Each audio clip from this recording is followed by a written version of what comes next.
আজকে যে ক্লিন লাগতেছে এটা খুবই ভালো লাগতেছে এবং আমি নিজে হচ্ছে রাখলাম এবং সরে যাচ্ছি। অনেকের সাথে ভালোভাবে কথা বলে ওরাই গেছে, দুই একজন মানুষ এরকম থাকে যারা একটু ওরা অন্যভাবে নেয়। নানা অনিয়ম দীর্ঘদিন ধরে চলে আসতেছে, এগুলো আর কি যাতে রোধ করা। নো পার্কিং জোন বলার কারণে মানুষ মেনে চলছিল না। আমাদের ক্যাম্পাসটা আসলেই যেন ছাত্র বান্ধব হয়। এখানে কোনো গাড়ি পার্কিং করা যাবে না, আপনারা একটু সামনে নিয়ে রাখেন, আপনাদের জন্য সামনে পার্কিং এর ব্যবস্থা করা আছে। খুবই ভালো উদ্যোগ, বিকজ হচ্ছে এখানে প্রতিদিন হচ্ছে যে পরিমাণে ক্রাউডনেস থাকে, এখানে দাঁড়ানো কি আড্ডা দেওয়ার জন্য খুবই হচ্ছে বাজে একটা অবস্থা হয়ে থাকে, যার কারণে আজকে যে ক্লিন লাগতেছে এটা খুবই ভালো লাগতেছে এবং আমি নিজে হচ্ছে রাখলাম এবং সরে যাচ্ছি। আপু বললো আমি ক্যাম্পাসের তারপর হচ্ছে এখন ভিতরে পার্ক করবো এবং এরকম যদি এটা প্রতিদিন থাকে তাহলে অবশ্যই ক্যাম্পাসের মানে শৃঙ্খলাটা খুব বজায় থাকবে।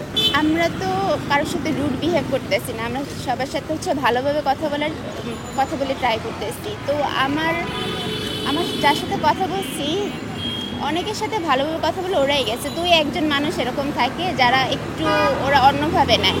তখন আমরা যদি হ্যান্ডেল না করতে পারি তখন আমাদের যে দায়িত্বে আমাদের যারা দায়িত্ব দিচ্ছে তাদের আমরা বলি, তারা এসে তাদের সাথে কথা বলে বিষয়টা ক্লিয়ার করে। ক্যাম্পাস সবুজায়ন করা বা ক্যাম্পাসের যে নানা অনিয়ম দীর্ঘদিন ধরে চলে আসতেছে, এগুলো আর কি যাতে রোধ করা।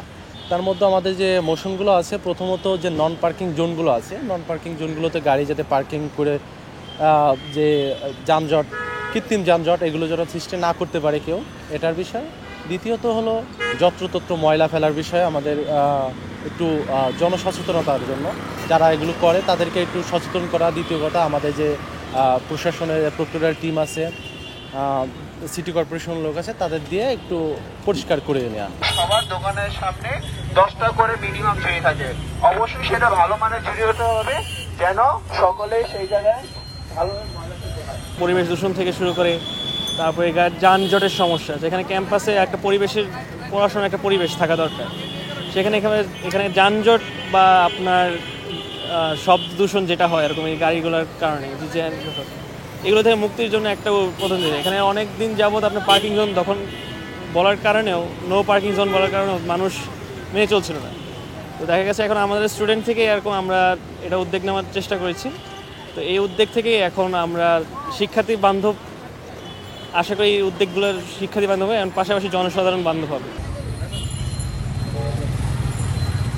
ঢাকা বিশ্ববিদ্যালয় হচ্ছে প্রাচ্যের অক্সফোর্ড, এবং এই অক্সফোর্ডকে আমরা মনে করতে চাই যে আসলেই যদি আমরা ওই উপমহাদেশ বা পুরো বিশ্বের বুকে যে একটা নতুন ধারণা হিসাবে আমরা ঢাকা বিশ্ববিদ্যালয়কে তুলে ধরতে চাই, যেখানে আমরা দেখতে চাই যে দেখুন যে টিএসসিতে কিন্তু এখন এখানে কোনো গাড়ি নাই। বা আমরা এগুলো কেন করছি? মূলত আমরা করছি যে আমরা যে ঢাকা বিশ্ববিদ্যালয়ের যে ছাত্রবান্ধব যে পরিস্থিতি আমরা তুলে ধরতে চাই, সেই আমাদের ক্যাম্পাসটা আসলেই যেন ছাত্রবান্ধব হয়। আমরা আড্ডা দিব, আমরা গল্প করব, আমরা গল্প লিখবো, আমরা পড়ালেখা করব, আমরা সবই করব, বাট আমরা একটা সুন্দর এবং সুস্থ পরিবেশের মধ্য দিয়ে আমরা কাজ করতে চাই।